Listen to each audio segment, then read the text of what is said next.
Hi, I'm Dougie. I live in Tiarawa, New Zealand, and this is an updated video of my railway Whitby, which is based on the North Eastern Railway on the east coast of Yorkshire around 1900. So we'll have a look inside in a moment, but just before we do that, there's a few artifacts I have here.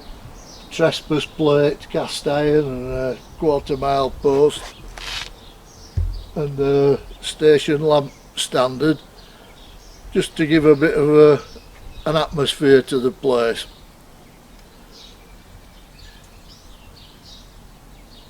So we'll go in and have a look at the railway and the inside of the shed.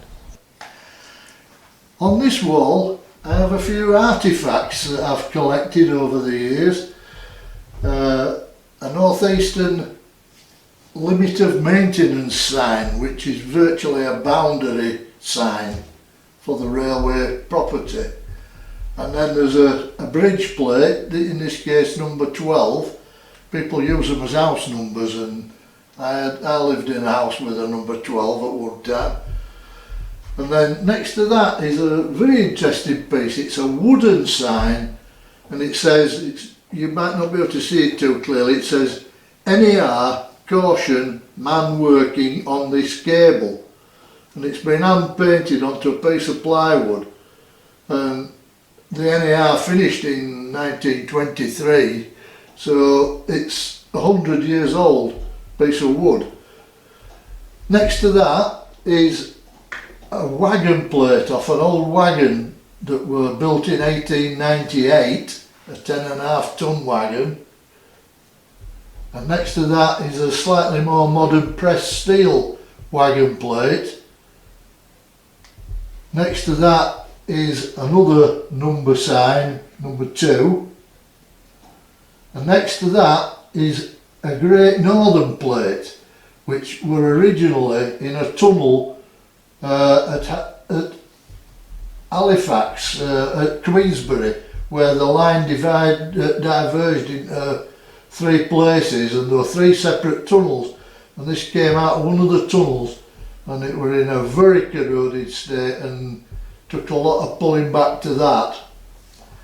Next to that is just a modern coat of arms of the North Eastern Railway, and then yet another limit of maintenance signs next to that.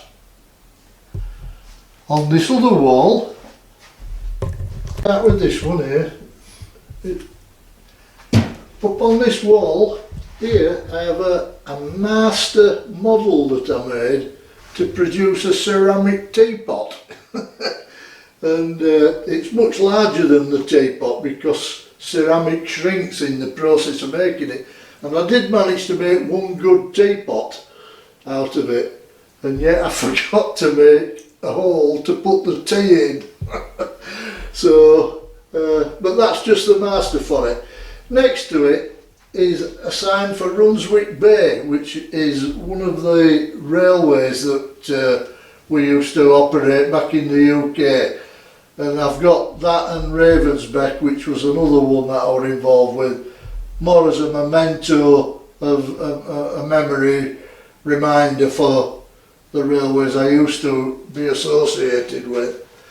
And then up here there's a North Eastern Railway hand lamp that personnel would use, and a few other bits like a North Eastern beer bottle and letter spike and what have you, a few bits and bobs that you accumulate as time goes on.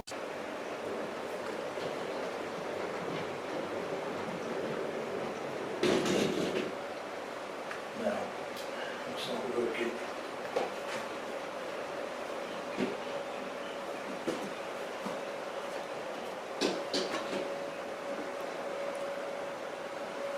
Working with that unless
push it in, but it won't pull it out because I've got the hook on it now. Oh dear. So I think.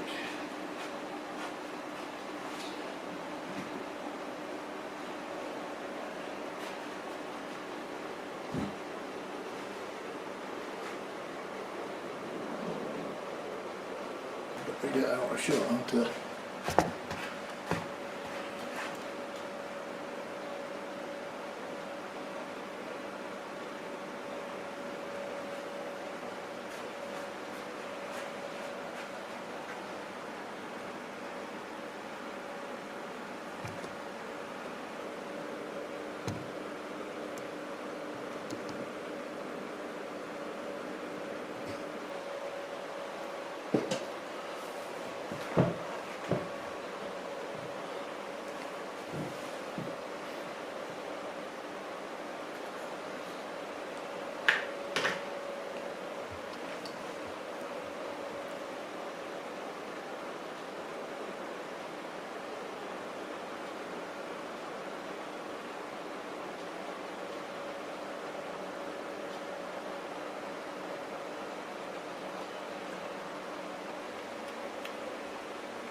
So you want to talk about your knobs?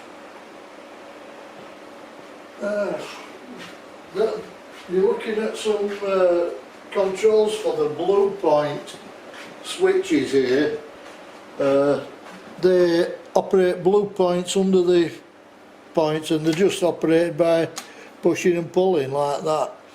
But there are many of them down the operating side of the railway, and some insulating switch gear as well, and controls for various things.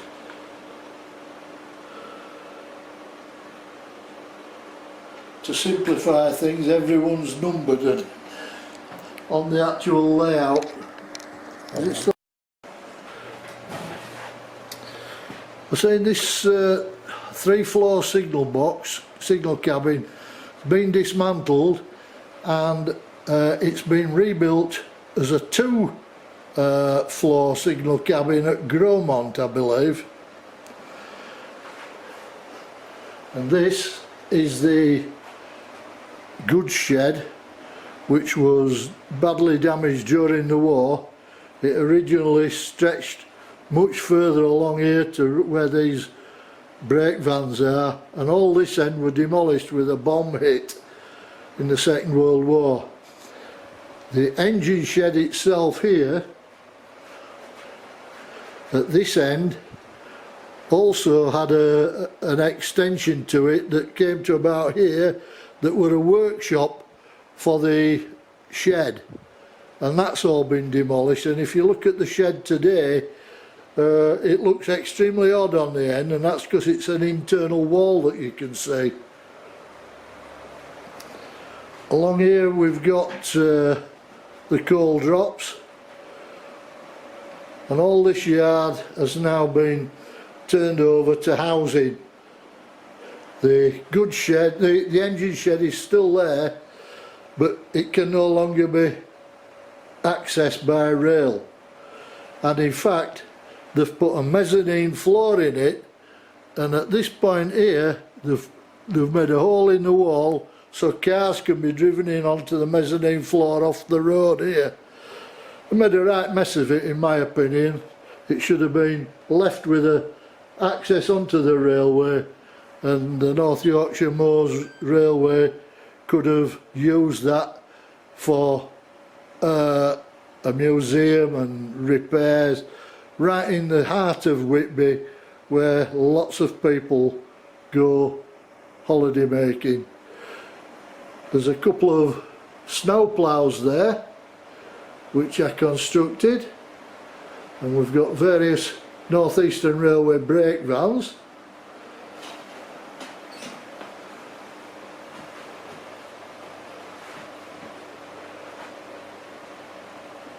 On the coal drops is a crane for loading the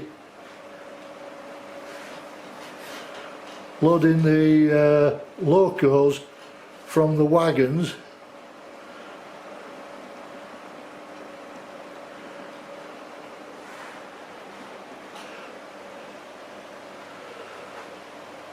Now this is the cattle yard, and during the First World War a northeastern horse and cart driver were being shelled by the German Navy, which had a battle cruiser squadron that came up the east coast shelling Scarborough, Whitby and Hartlepool. And as it got to Whitby and was shelling Whitby, shells were exploding all over the town, and the horse and cart driver came across this level crossing here, because at this point here were a sunken road, and I think he might have been trying to get some cover in the sunken road, which were like, a lot of it's not shown on this model, it's just off the model, but he might have been trying to reach that to get some safety. And while they were there, a shell exploded close by and it wrecked 2 cattle wagons on this spur, peppered the signal cabin. He was hit with a piece of shell fragment and it killed him. So that's what happened in the First World War. Got a little horse cart here where they're unloading telegraph pole insulators and storing them in this demounted cabin here. And there's another shot of the water tank which fed the water crane there, and the other one further on just outside the engine shed some distance away. Right, we'll call that. Another small feature here is a mule being led by a lady, and the mule is carrying 2 panniers of fish from the market in the town, and he's heading up this road to a hamlet further up. Another quick scan across the train turntable with some of the rolling stock on.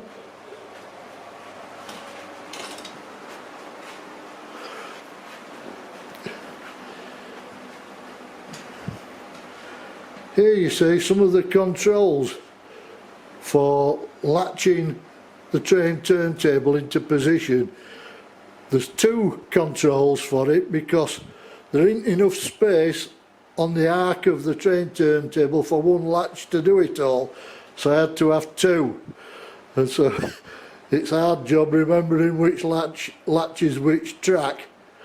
And there's also another latch here for the loco turntable, which is a much simpler affair because there's not as many positions. What else have we got of interest? Water crane there.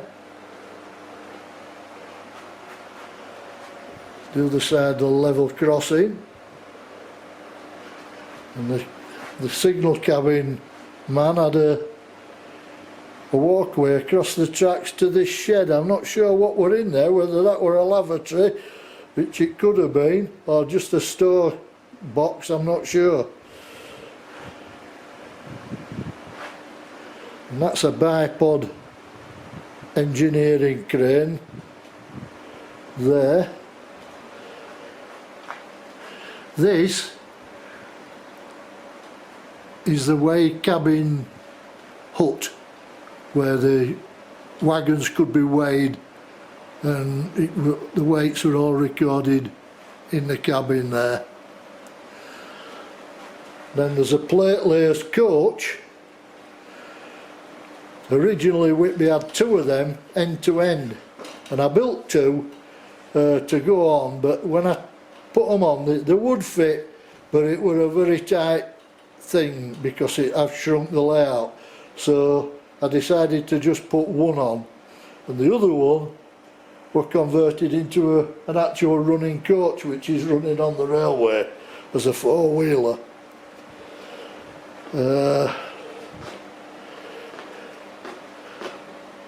The J72 there is on the spur for the Pilot engine, because as the trains come in to Whitby,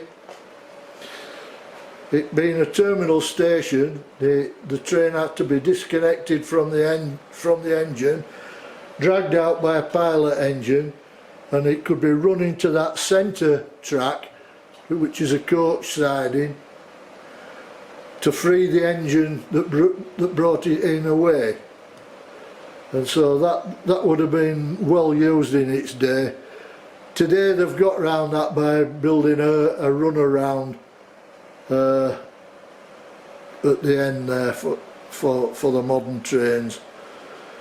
What else have we got?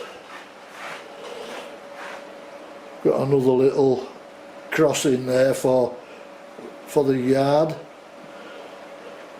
Horse and cart there carrying a load of acid carboys. Not cowboys, carboys.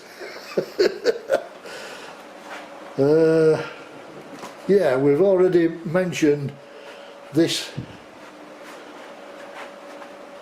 dock here, which I've portrayed as a walled dock. Now, I'm not certain it was. It may have been just sloping riverbank, went right back to where the station platform is up there, and that's the site where all Captain Cook's ships were built. I think he had about 5 in total, or maybe 6, and every one of them were built there. As you can see, the dock walls are collapsing in a couple of places, because it's prone to a big tidal changes, this dock, and after many years the walls started to collapse, and so work were done, and this dock wall were moved out some distance, and this were rebuilt.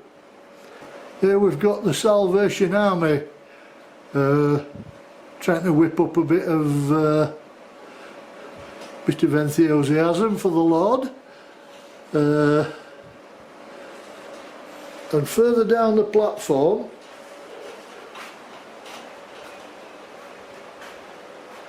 here is an old Victorian urinal. Don't think there's anybody in it. I'll come round to the other side and have a look.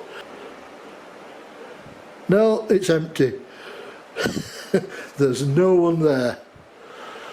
There's no one there. And that is that's the sign for the station. Can be seen from all the platforms, which is quite a handy place to put it.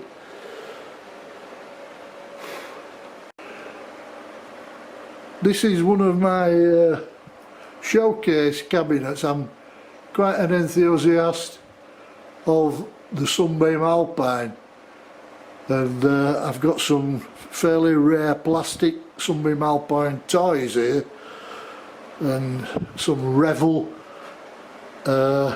slot cars, which are quite rare, scale electric one.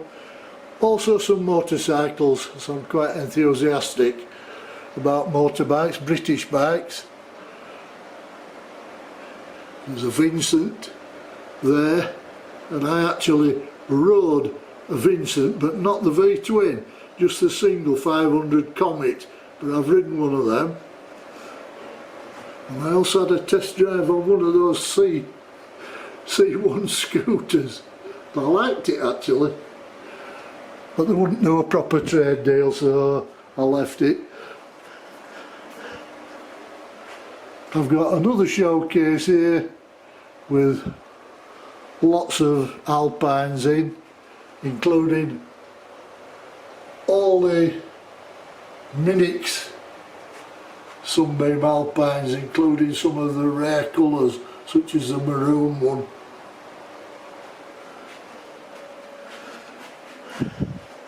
And another showcase with various vehicles, including some buses that were local to where I lived in Baildon, Shipley, Bradford area, including the Bradford trolley bus and the West Yorkshire bus, and Sam Ledgard's double-decker there,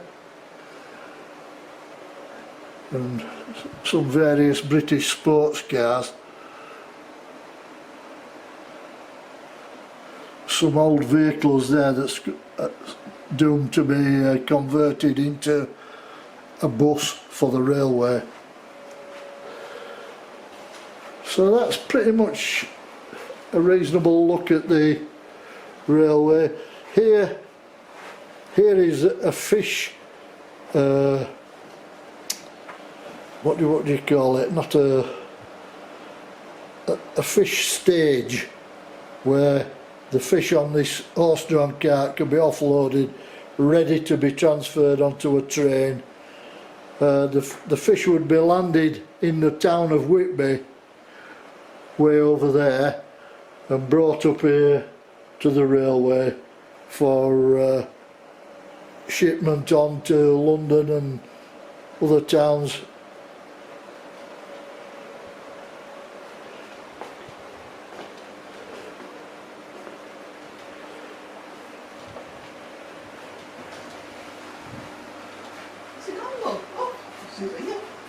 So I think that's about it for that. Here's a poster for Ravenscar up on the coast between Whitby and Scarborough. It's the highest point of the cliffs. There's a beautiful view there across Robin Hood's Bay to Robin Hood's Bay. And then I've got another picture up here. I think this is Staithes. It might be the town of Staithes, or is it Sandsend? I'm not really sure. No, not Sandsend. No, it's Staithes. It's Staithes looking down at the harbour. Got some more cars, motorbikes. Triumph Cub, which I had one of them myself back in the day. Another showcase here with some fairly rare plastic kits, all unbuilt, still in the boxes, so they're quite valuable, and some made up ones, sunbeams, Sunbeam Tiger, Rapier, another Rapier. Insurance is expensive.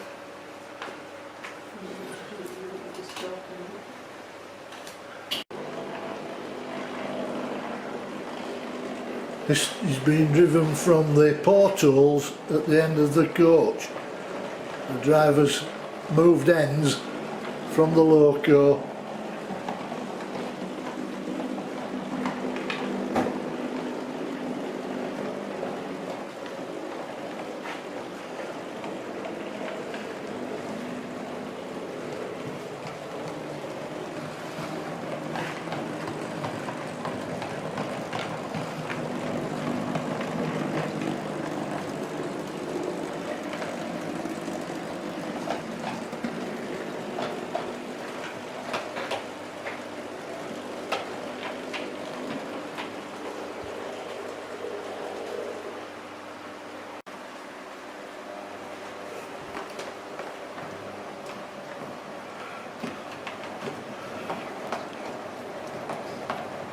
This is a Class S loco.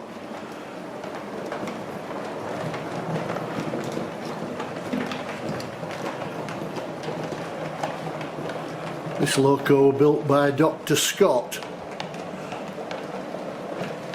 well-known North Eastern Railway enthusiast.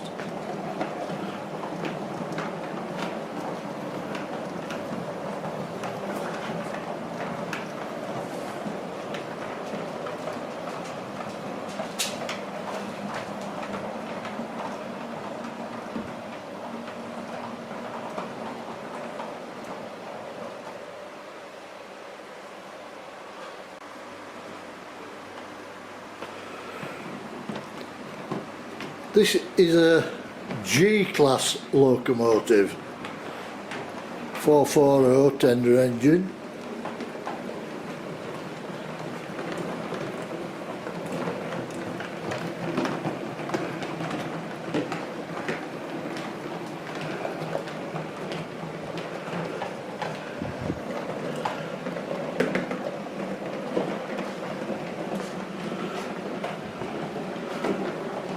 This time we're running into platform 2.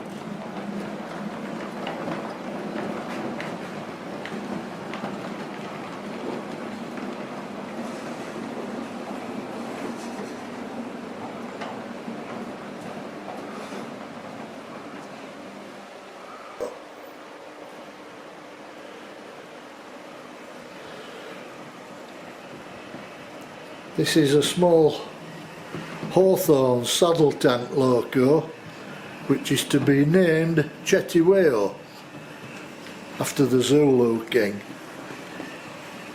because its action when it's running is very similar to a Zulu warrior on the trot.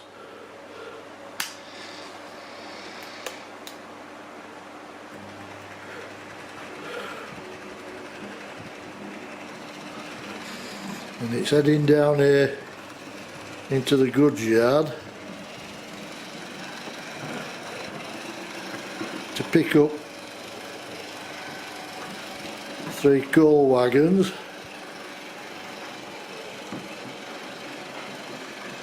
which it's going to take up to the coal drops.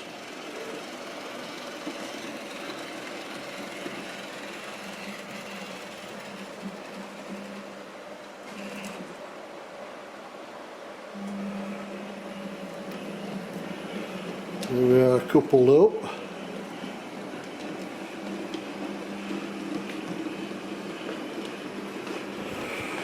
My great grandfather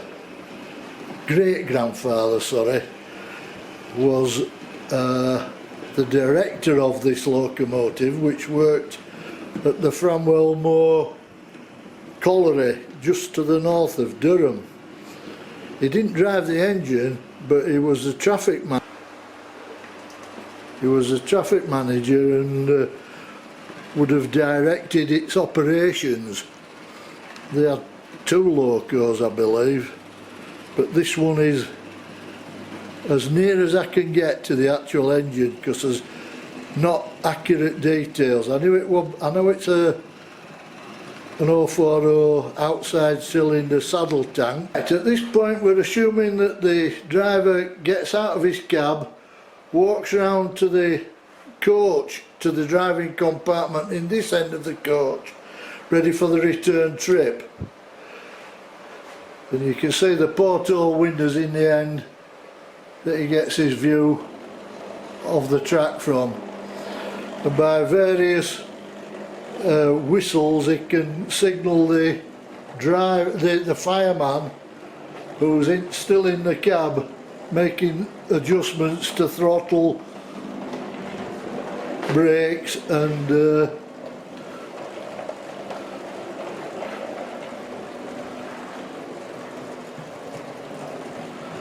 so that's an auto train. Needs some number plates yet, that loco. I'm waiting for the COVID to finish to be able to order some. This is a Class O engine, or what's known as a Linear G5. They're building a brand new one of these because one were never preserved back in the day. So this is the loco that's being built at the moment. And this is on a train of clear story coaches, and it's moving into platform 1.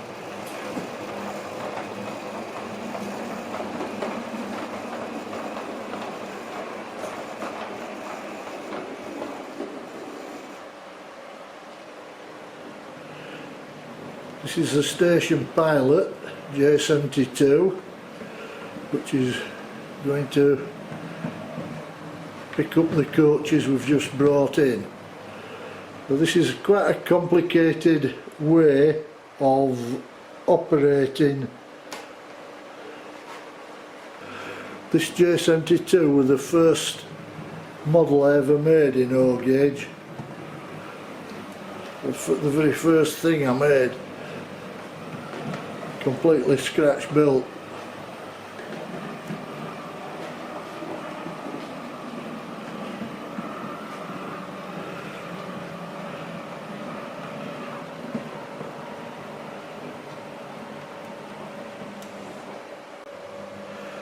Right, the coaches have been parked, so the station pilot can run back out of the way to its own little spur in the shed complex.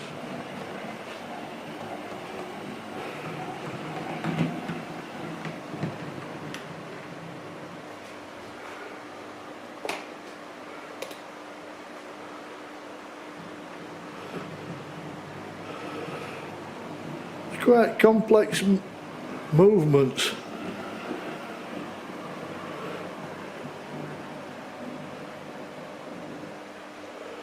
Right, so that's the end of the game for the Pilot engine.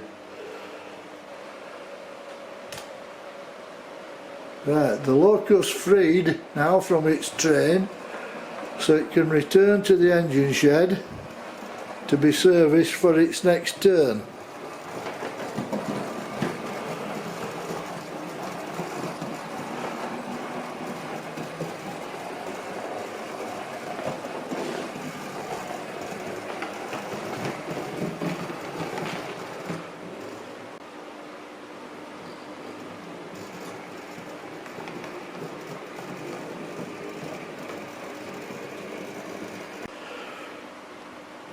So the loco now can run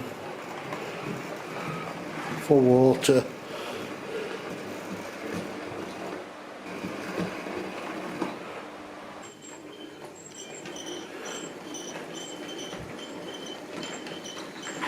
This loco's the Whitby Bogie. Unusual old Fletcher engine. This model was built by Robin Taylor and it's on permanent loan to me for use on Whitby.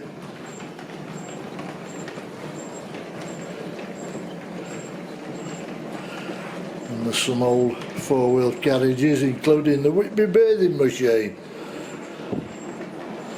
which were a Great Northern coach.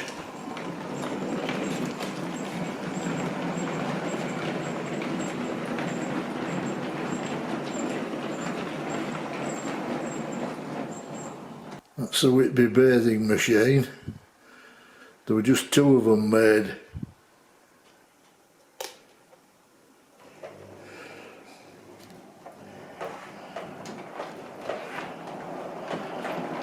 This is the four-cylinder compound Atlantic, which was scratch built, and it's on a rake of 49-foot low arc coaches, which are all built from the Highfield blow mould vacuum form kit.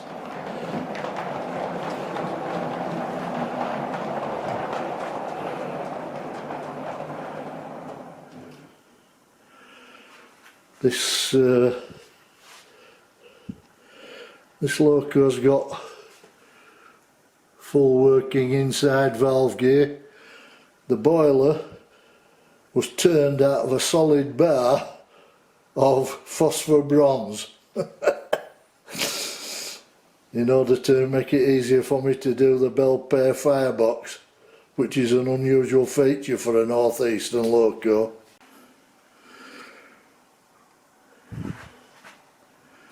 Right, this is an A-class loco 242, and this loco's got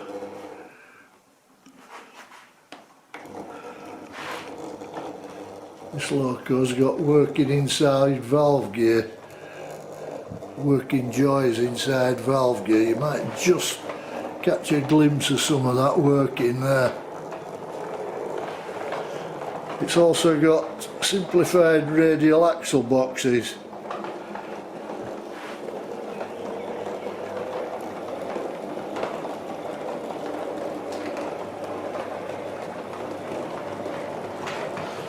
And this is on a rake of clerestory coaches.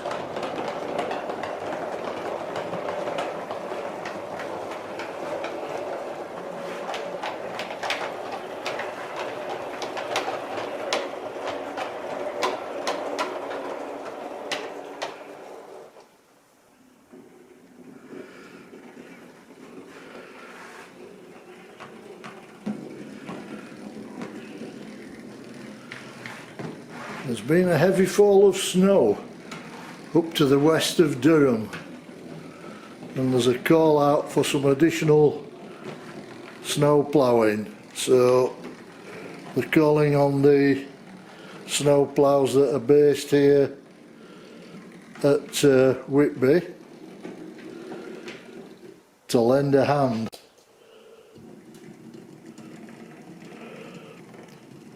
This is a P2 loco. There's very little difference between the P2 and the P3.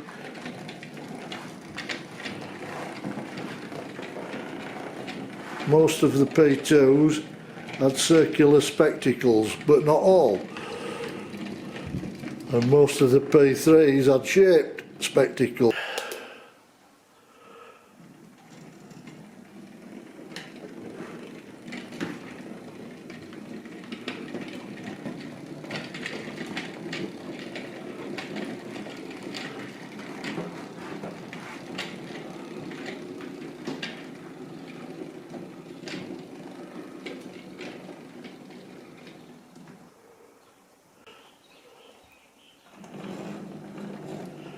Now we've formed up the train. The ploughing train is off up to Durham to do some snow ploughing.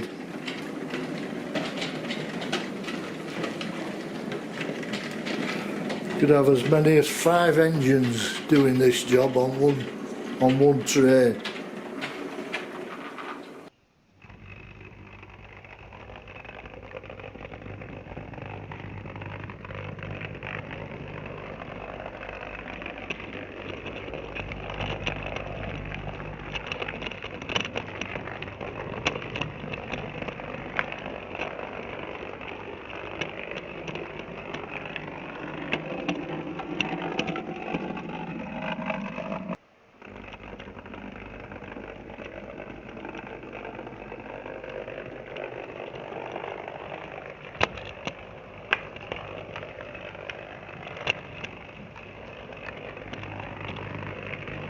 That's bog hole signal cabin.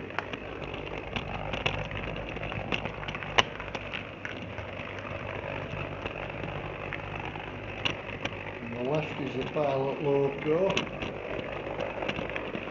switching over tracks into platform 2. Turning platform 1.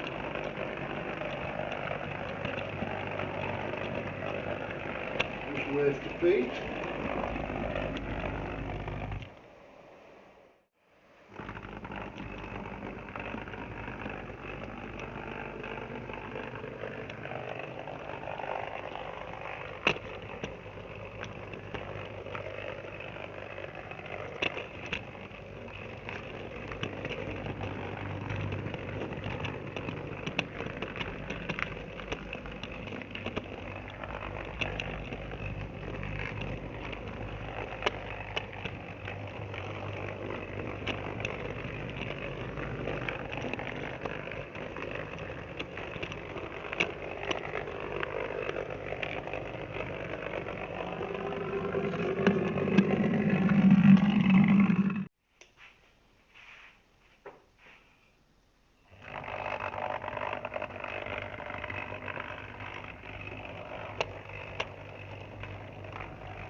looking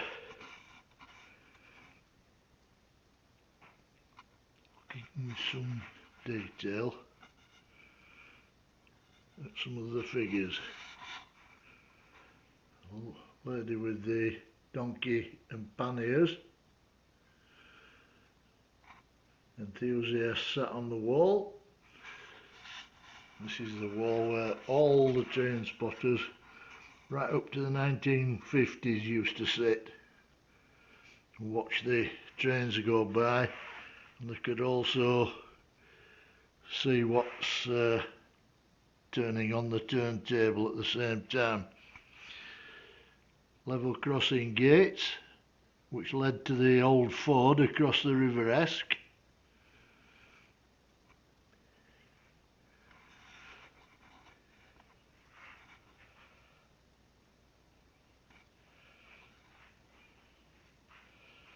We have the picnic couple.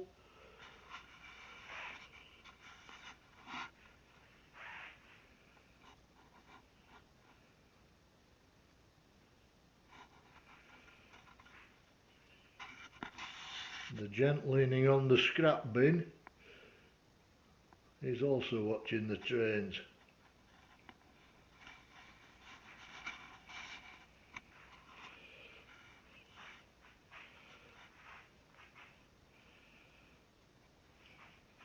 There's a water crane outside the engine shed.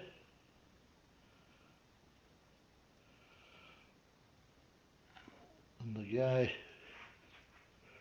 with the wheelbarrow full of coal taking it in to feed the sand dryers in the shed.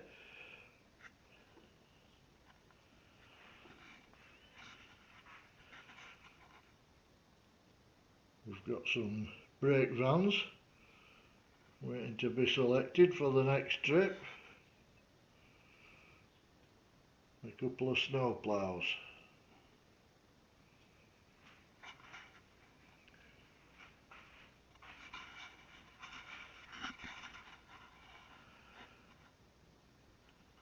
We have the station name board, Whitby town.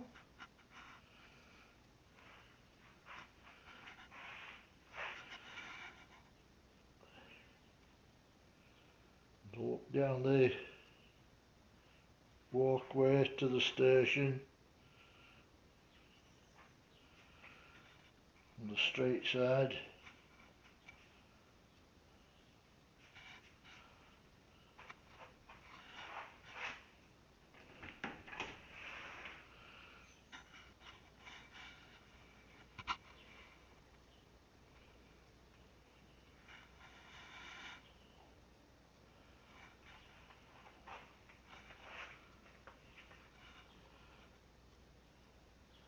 Portico without a door, so it's not really a portico, it's a gazebo.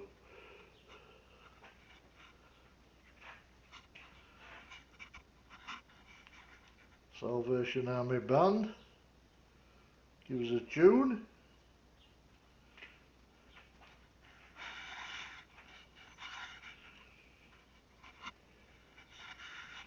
There's also the station frontage.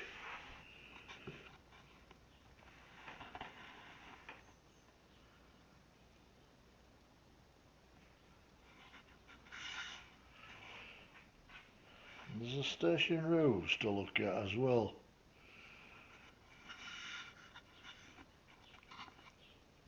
Skylight let into that one.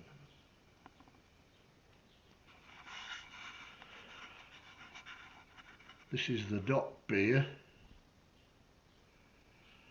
This is to have water in the dock eventually, or artificial water.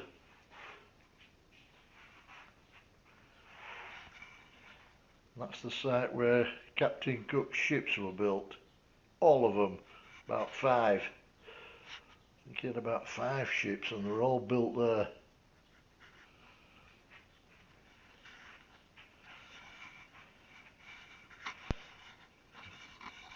Another view of the porter's office and the water foot warmer filling brick built building there, which had a boiler inside for heating water to fill the foot warmers that went into the old carriages.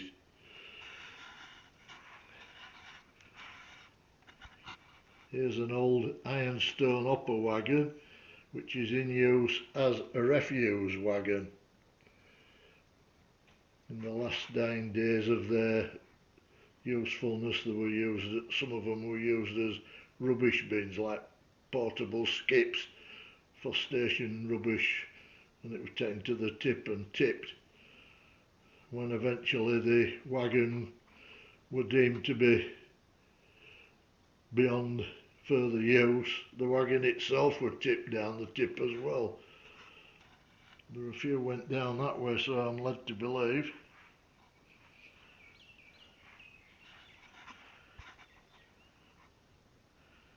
Here's a horse and cart with a load of acid car boys on.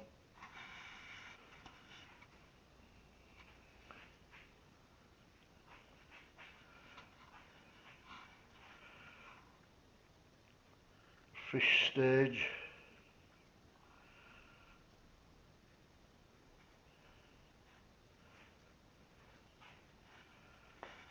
Good shed.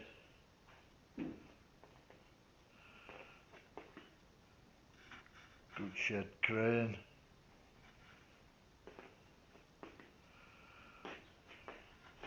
Shunter with his pole.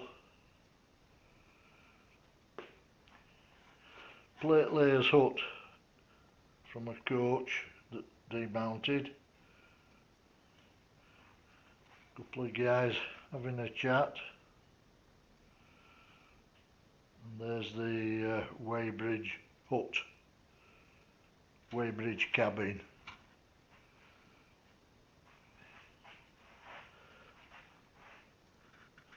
This is the breakdown crane.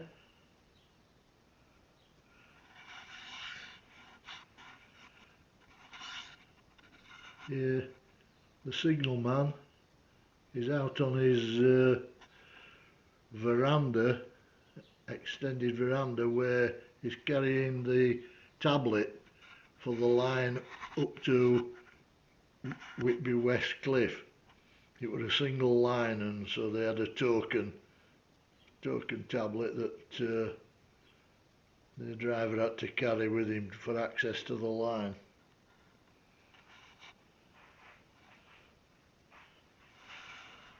We have another water crane here.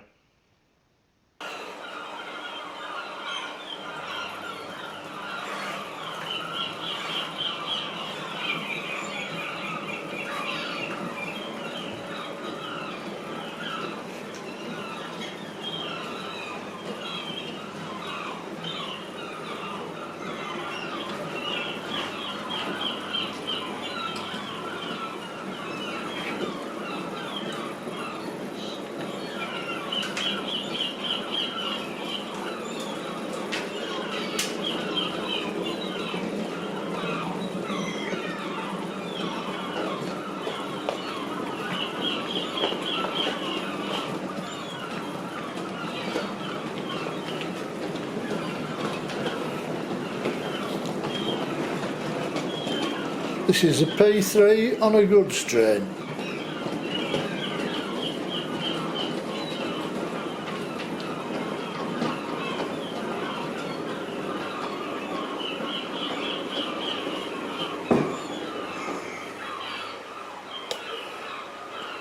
Yeah, this is a run with the P1.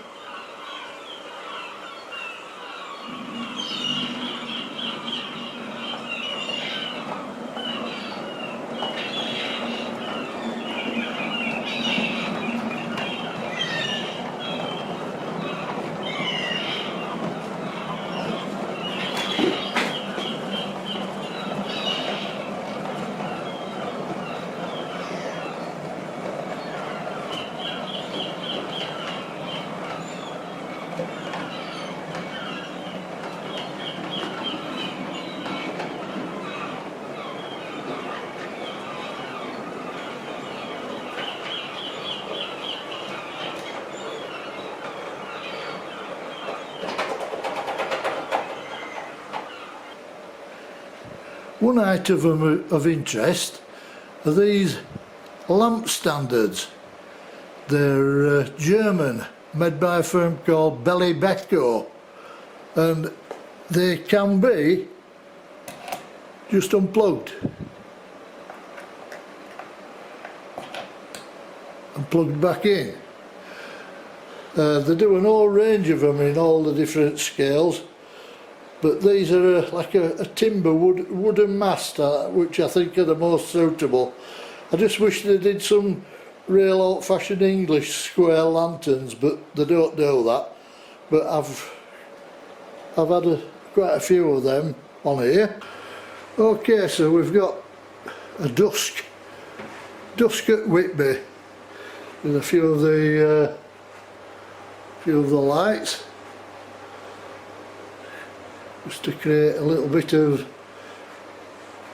nighttime feeling. Illumination in the engine shed and goods shed, signal cabin.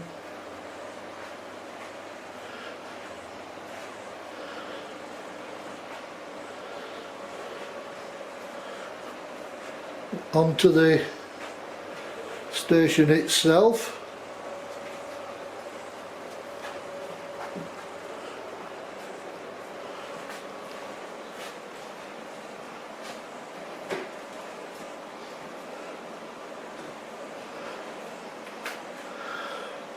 And it's getting a little bit more light now, a bit dawny.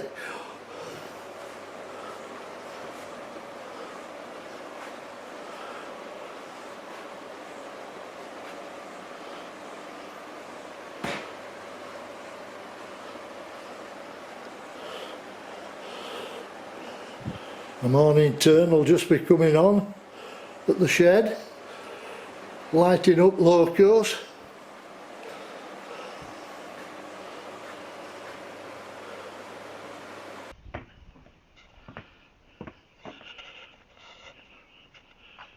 This is the storage rack that I use for storing the model railway or moving it. It's a Dexian rack, quite a heavy duty one, and each board of the layout slots into one of these orifices there, and I get 1, 2, 3, 4, 5, 6 boards in, and on the top board I can squeeze a peculiar narrow board as well. It's got wooden facings on the angle so as not to damage the paint too much, and it's got 2 fixed wheels at the back and 2 swivelling wheels with brakes at the front. And it just goes in my garage. Now then, John, thank you very much for helping with this filming. Would you like a cup of Whitby tea? I would, thank you. It's just like any other tea, but without the tea.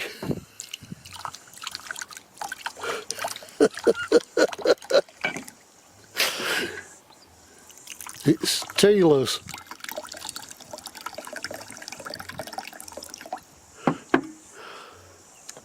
Cheers, John. Cheers.